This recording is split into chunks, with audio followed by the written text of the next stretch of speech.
in the 20s and 30s. Let's see what we have here. Gordon. This piece is from 1911, it looks like, so we've got a lot of pieces. 1856 to 1922. So there's a lot about, and he is the one who thinks they have to return to the land, work the land, things like that. So there are some labor Zionists, and they become, in this book as well, they become the party that runs the government of the Palestinian Jews, the Jewish agency, which Jabotinsky is complaining about. And they are the government of Israel when the state is founded under Ben-Gurion. What's your point? What's that? You had your hand up. Oh, well, I was just thinking about the Haganah versus the Irgun. Okay, the Haganah is the labor union self-defense. That's the Labor Party. That's the kibbutz. So they kind of sold out to the British, if I'm not mistaken. Well, I don't think anyone sold out, but they just have a different philosophy. That's the one people have heard out, and this means defense. Now today, the Israeli Defense Army is called Zahal. Sva, again from here. Haganah, from here. Israel. And I guess it's from here. So I guess in a way they were representing all three groups, if you want. This was the most extreme. This was a terrorist organization. Terror has a bad name now, but they were really fighting against British troops and trying to convince, like in Iraq today, the British to leave Palestine. Just that people are trying to convince us to leave Iraq. Now, I mean, I think they should leave the Sunni areas, frankly. Let Sunnis do what they want. They don't have any oil there anyway, so let them do what they want. Just don't let them incur into the Shiite or the Kurd areas, and the whole Iraq thing is solved. You don't have to worry about it. It's a very simple solution, but it's so simple that nobody can do it. Instead, I don't want to get into Iraq, but I'm saying they just want the the British to leave. So Haganah was the kibbutz defense organizations.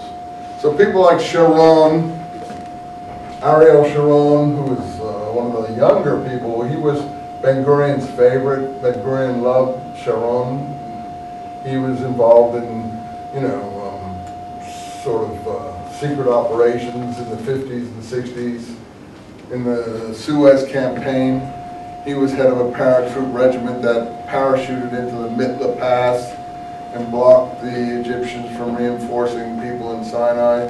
In the Six-Day War, he was the head of one of the columns in Sinai, that tank column that cut through the middle of Sinai in '73. He was the person that crossed the Suez Canal with his units that the Israeli government thought couldn't do it, and basically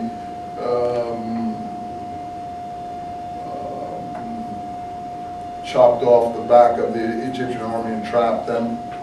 And then Kissinger had to come and convince the Israelis to release them, but basically won the Yom Kippur War for the Israelis.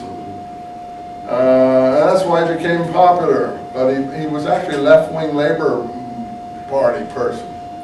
But he swung over to the right wing, and he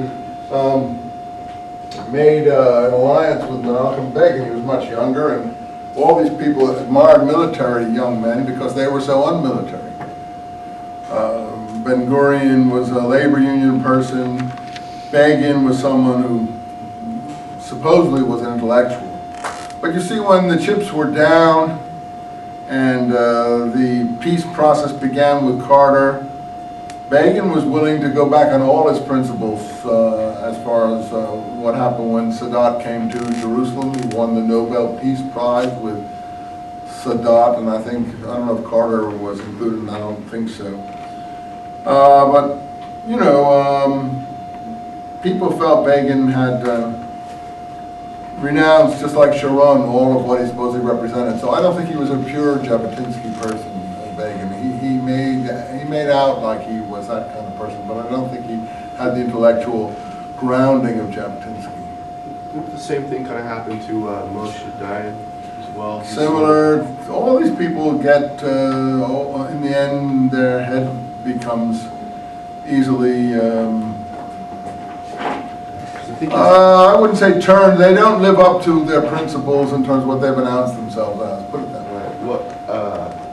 Moshe Dayan's daughter, I think, is one of the founders, or She's extreme left-wing person. Yeah, Extreme left-wing person. Shalom Aleichem. She wrote an interesting book. Moshe Dayan had a daughter who was very,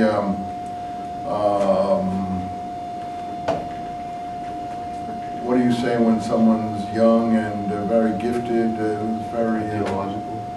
I forget the word that you used, but when they're before their times or ahead of their times is a word. I can't think of it now. Prodigy?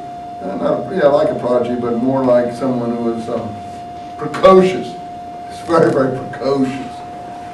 You know, she was having affairs when she was 18, which was really rather odd and new for Israel, for young girls to be having affairs and all this. She went to Paris, lived in Paris. She was reading a French novel. She wrote a book called New Face in the Mirror, a novel. She wrote several novels. And then she was on Ariel Sharon's command staff in the 1967 war in Sinai. She wrote a book about that.